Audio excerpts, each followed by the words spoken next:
والصلاة على رسوله الذي خطب الله به النبيين. أما بعد فأعوذ بالله من الشيطان الرجيم. بسم الله الرحمن الرحيم.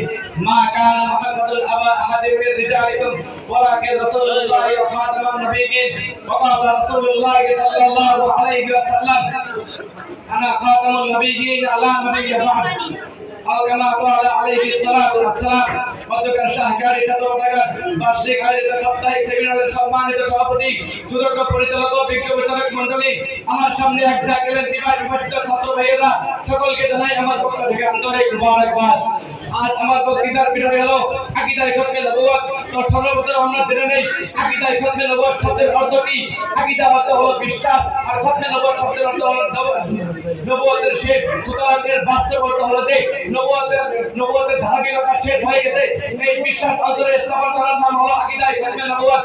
প্রিয় উপস্থিতি, এখন আমরা কোরআন হাদিস এবং যৌক্তিক দলিলের মাধ্যমে আকীদায়ে খতমে নবুয়ত সম্পর্কে জেনে নেই। এই সম্পর্কে আল্লাহ তাআলা কোরআন হাদিসের মধ্যে বলেন, মা কানা মুহাম্মাদুন আবা আহাদিন মিন রিজালিকুম ওয়ালাকিন রাসূলুল্লাহি ওয়া খাতামান নাবিয়্যিন। মুহাম্মদ সাল্লাল্লাহু আলাইহি ওয়াসাল্লাম তোমাদের রাসূল বিধান, তিনি হলেন আল্লাহর রাসূল এবং সর্বশেষ নবী। মুহতারাম হাজিরিন, রাসূল সাল্লাল্লাহু আলাইহি ওয়াসাল্লাম হাদিস শরীফের মধ্যে বলেন, আনা খাতামুন নাবিয়্যিন লা নাবিয়্যা বা'দ। আমি শেষ নবী, আমার পরে আর কোনো নবী হবে না। রাসূল মুহতারাম হাজিরিন, আল্লাহর রাসূল সাল্লাল্লাহু আলাইহি ওয়াসাল্লাম অন্য এক হাদিসের মধ্যে বলেন, ইন্নার রিসালাতা ওয়ান নবুওয়াতা কাদ ইনতালাত ওয়া রাসূলা বা'দি ওয়া লা নাবিয়্যা। রিসালাত এবং নবুওয়াতের ধারাবাহিকতা পূর্ণ হয়েছে। সুতরাং আমার পরে আর কোনো রাসূল হবে না, কোনো নবীও হবে না।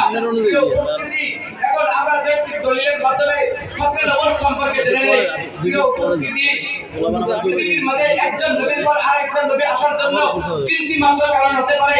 সেই তিনটি মাত্র কারণের মধ্যে থেকে একটি হলো প্রথম নবীর শিক্ষা এবং কিতাব বিলুপ্ত হয়ে গেছে, ওটা পুনরায় প্রেরণ করার জন্য প্রয়োজন থেকে আসছে। কিন্তু বর্তমানে এই কারণটি বিদ্যমান নেই। এর কারণ হলো আল্লাহ তাআলা হযরত মুহাম্মদ সাল্লাল্লাহু আলাইহি ওয়াসাল্লামের মাধ্যমে আমাদেরকে এমন শিক্ষা, এমন কিতাব দান করেছেন যার সম্পর্কে আল্লাহ তাআলা নিজেই কোরআনের মধ্যে বলেন, ইন্না নাহনু নাযালনাহু যিকরা ওয়া ইন্নাহু লাহাফিজুন। দুই নম্বর কারণ হলো কোন নবীর দিন অমূল্য ছিল, তাই এটা পূর্ণাঙ্গ করার জন্য আল্লাহ তাআলা পূর্ণাঙ্গ করার জন্য দ্বিতীয় নবীর প্রয়োজন পড়তো। কিন্তু বর্তমানে এই কারণটি বিদ্যমান নেই। এর কারণ হলো আল্লাহ তাআলা হযরত মুহাম্মদ সাল্লাল্লাহু আলাইহি ওয়াসাল্লামকে দুনিয়ার বুকে প্রেরণ করে কোরআনের আয়াত নাযিল করেন। কোরআনের আয়াত নাযিল করেন, আল-ইয়াওমা আকমালতু লাকুম দীনাকুম ওয়া আতমামতু আলাইকুম নি'মাতি ওয়া রাদিতু লাকুমুল ইসলাম দীনা।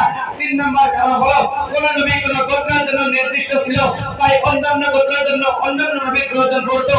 কিন্তু আল্লাহ তাআলা হযরত মুহাম্মদ সাল্লাল্লাহু আলাইহি ওয়াসাল্লামকে দুনিয়ার বুকে প্রেরণ করে কোরআনের মধ্যে ইরশাদ করেন, ওমা আরসালনাকা ইল্লা রাহমাতাল লিল মুত্তাকিন ওয়া রাহমাতাল লিল আলামিন।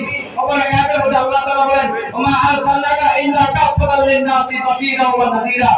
এবং হযরত মুহাম্মদ সাল্লাল্লাহু আলাইহি ওয়াসাল্লাম যে সর্বশেষ নবী, এই সম্পর্কে উম্মতের ইজমা কায়েম হয়েছে। প্রিয় উপস্থিতি,